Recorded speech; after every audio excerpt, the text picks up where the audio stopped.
Hi there, Mark Jabin here, Medical Director for the Haywood County Health Department, and let's talk about this pandemic.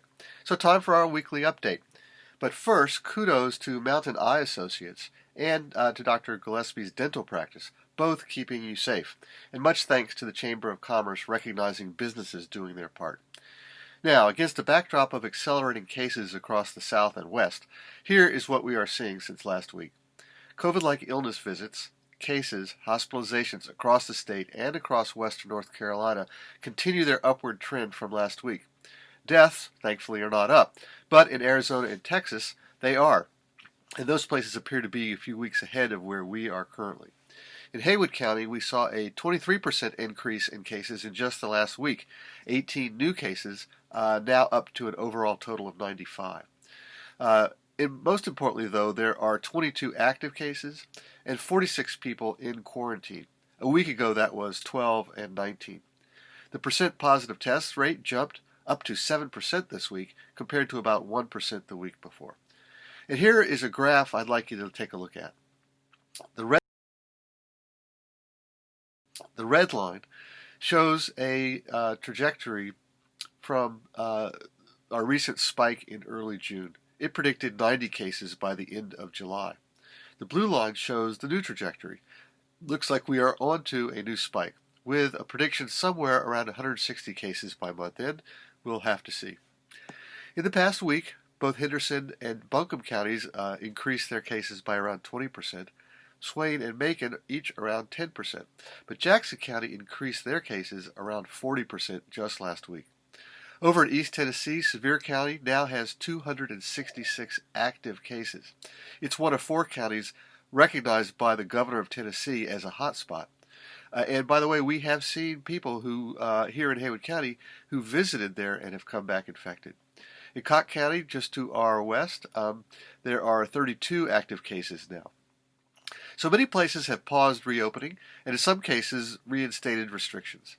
Now, shutting down businesses is not the only effect on our economy. So consider Kathy, a 23-year-old waitress. Out of work for 2 months, she was able to return on May 22nd when the Florida governor reopened restaurants. 3 weeks later, she is laid off again. This time the restaurant's still open, but she got infected at work. For her, the economy is shut down again. As for the age range of cases, now there are twice as many people infected under the age of 24 as older than 65. Twice as many.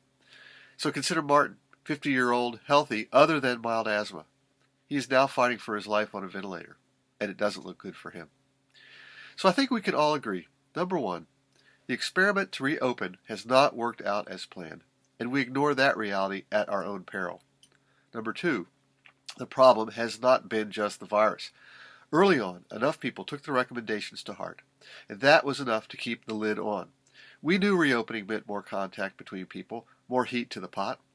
Would those efforts still be enough to keep the lid on? And I think we have our answer. No.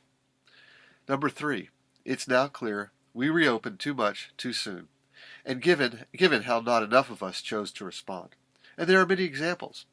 Like a local city council person here in North Florida who opposed an ordinance just this week around masks because he heard a mask causes a person to dangerously rebreathe carbon dioxide. Thank goodness our elected leaders in Haywood County do their due diligence.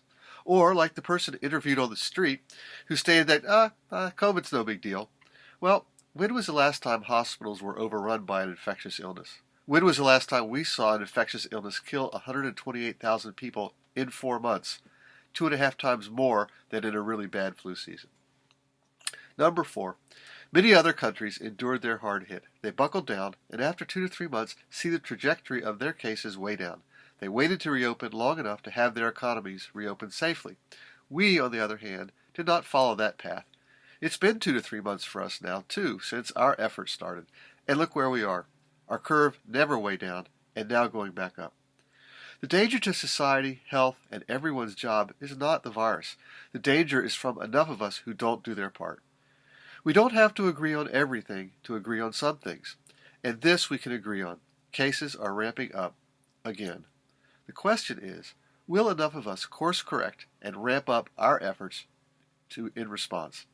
So on this July 4th weekend, let's celebrate our freedom. The freedom to celebrate our rights and the freedom to do right by others. The 3 W's: show an IQ, practice the golden rule of gathering, be well, and be careful, especially right now.